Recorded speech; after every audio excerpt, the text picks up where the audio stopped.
Man, I should have never agreed to this.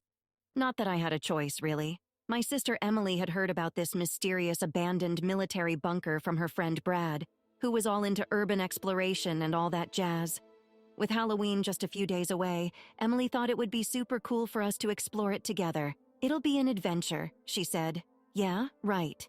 So here we were, me, Emily, Brad, and Brad's buddy Mark, standing in front of this half-hidden metal door, covered in rust and graffiti. The air was chilly, and the sky was overcast, like it couldn't decide whether to rain or not. Everything was setting the mood for a classic horror movie, and I was definitely not feeling it. Brad pulled out a set of bolt cutters from his backpack and snapped the rusty chain locking the door. He pushed it open with a loud, grating noise that made me cringy. "After you," he said, gesturing for us to go in. We all turned on our flashlights and started making our way down a set of steep stairs, leading us further underground. The air was damp and smelled like mildew and old paint. We reached a long corridor, and my flashlight caught sight of old signage, Section A, Section B, and so on. We were joking around, laughing nervously, pretending we weren't scared. But the deeper we went, the quieter we all got. Something felt off, like we shouldn't be there. Eventually, we came to a door labeled Control Room. Brad managed to force it open. The room was filled with old machinery, dials, and control panels covered in dust. It was like stepping into a time capsule from the Cold War era. Brad and Mark started fiddling with some of the dials and levers, trying to see if anything still worked. While they were messing around, Emily pulled me aside. "Hey, do you feel that?" she whispered, looking worried. "Feel what?" "Like we're being watched. I can't shake this feeling, man." Before I could respond, we heard a loud clunk, followed by a hum. The room lit up. Brad had managed to turn on the backup generator. "Dude, you gotta check this out," he shouted. We walked over to see what had caught his eye. On one of the control panels, a small red light was blinking next to a label that said, "Security systems, active." "Think we just activated the security cameras or something?" Mark said, laughing. But I wasn't laughing. Neither was Emily. We exchanged a glance, both thinking the same thing. "Let's get out of here." "Guys, I think we should go," I finally said. "This is getting creepy." "Oh, come on, don't be a spoilsport," Brad protested. Just then, we heard a noise coming from the corridor. A slow, dragging sound, like something, or someone, was moving. We all froze. "Okay, that's our cue," Emily said, her voice shaky. We rushed out of the control room and started running back toward the stairs, but when we got there, we stopped dead in our tracks. The metal door at the entrance was shut. "Did anyone close the door?" I asked, my heart pounding. "No," Mark said. "I swear no one did." Brad pulled at the door handle. It wouldn't budge. We were locked in. Panic set in. We were shining our flashlights everywhere, looking for another way out, when we heard that dragging sound again, only louder this time and closer. "Is there another way out?" Emily asked, her voice tinged with desperation. Brad, who had been studying the layout of the bunker, remembered a ventilation tunnel on the map. "It's a tight squeeze, but it should take us to another exit." We didn't need more convincing. We followed Brad through another maze of corridors until we reached the tunnel. One by one, we crawled through, the walls closing in on us. I could hear that dragging sound again, echoing behind us, growing louder and louder. Finally, we emerged into another section of the bunker. Brad checked his map. "The exit should be right around the corner," he said. We turned the corner, our flashlights leading the way, and there it was, another door with a sign that read, "Emergency Exit." It was also locked, but this time there was a key hanging next to it. I grabbed the key, inserted it into the lock, and turned it. The door creaked open, and for a moment, I felt a wave of relief wash over me. But as we stepped outside, we realized we were not alone.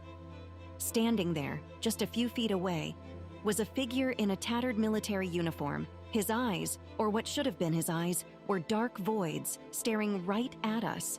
Nobody moved, nobody spoke, and then, just like that, he vanished. Disappeared into thin air. We didn't waste another second. We bolted out of there, not stopping until we were back at the car, gasping for air. To this day, we never talk about what happened. but I know we all feel it. That lingering sense of dread, the unanswered questions, and the eyes. Those empty, dark eyes that seem to know something we didn't. We never went back to the bunker, and I'm never going on another adventure like that again.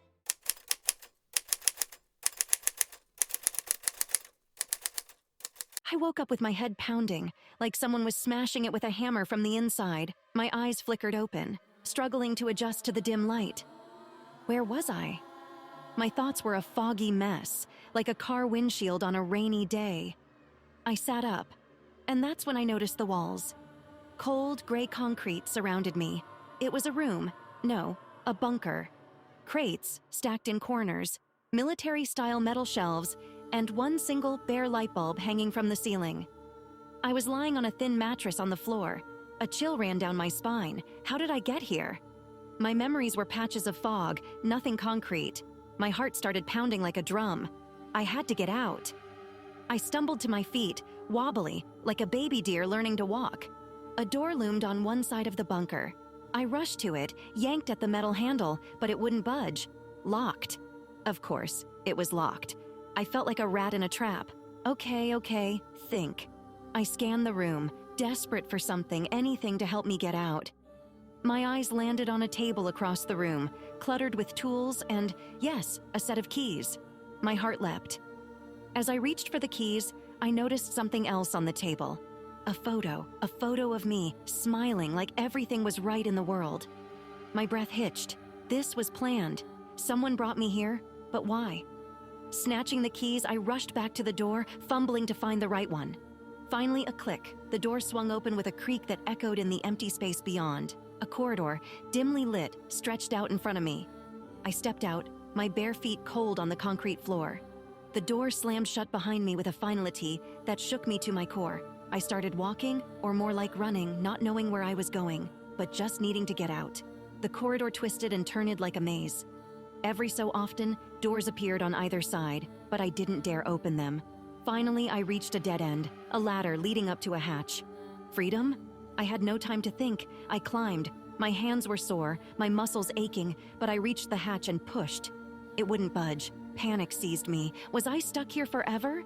I pushed again, harder, putting every ounce of strength I had left into it. Finally, it moved, and the next thing I knew, I was out, breathing in the cold night air. But where was I? It was dark, the only light coming from the moon above. Trees surrounded me, a forest. How far was I from civilization? Was I even safe? I started walking, my feet aching with every step. Finally, I saw it. A light in the distance, a house, salvation. My pace quickened, a newfound energy surging through me. I reached the front door, about to knock, but then I stopped. What if this was all a trap? What if this house was where it all started? Paranoia filled me, but I had no other option. I knocked. Footsteps approached, slow and deliberate. The door creaked open, and an old woman appeared, her face lined with years of worry. "Oh, my dear, what are you doing out here in the middle of the night?" I opened my mouth to speak, but no words came out. Could I trust her? The woman's eyes widened. "Wait, I know you. You're the girl from the news. They said you went missing weeks ago." Weeks?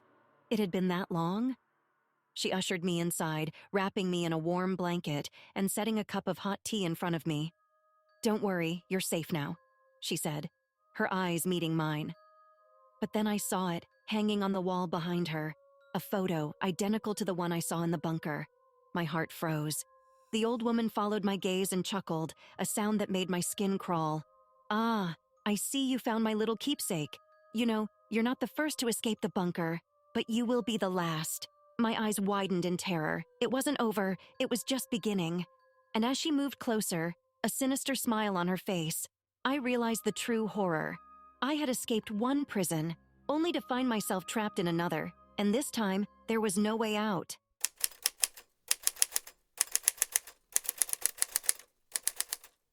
Okay, so here's the deal.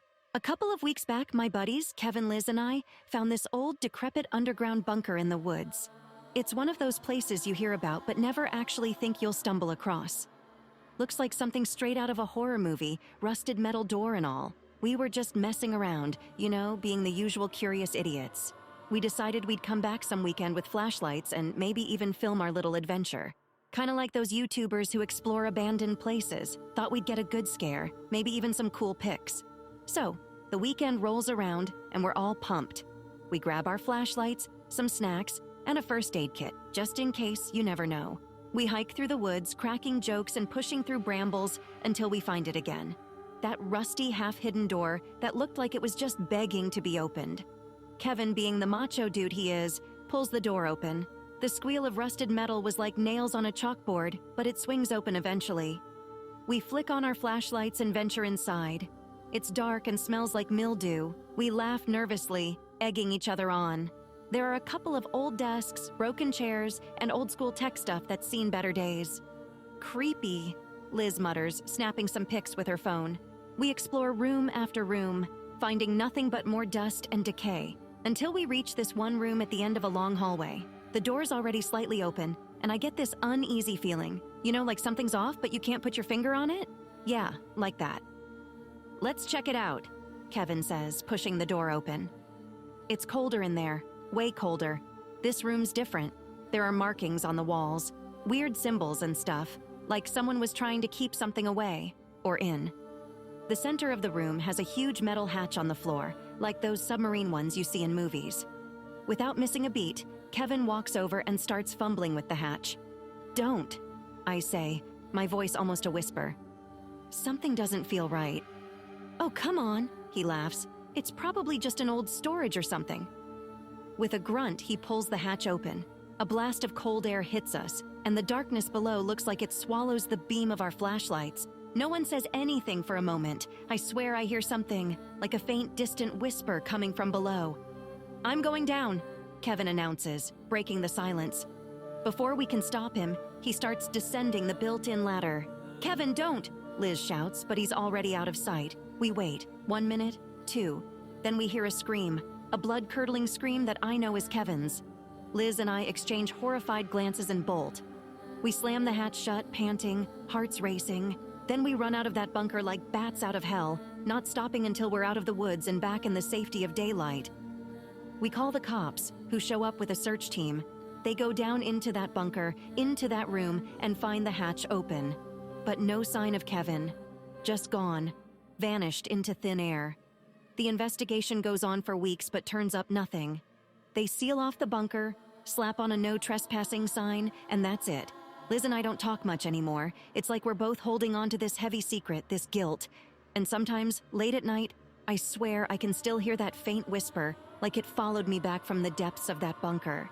I keep telling myself it's just my imagination, that there's a rational explanation for everything.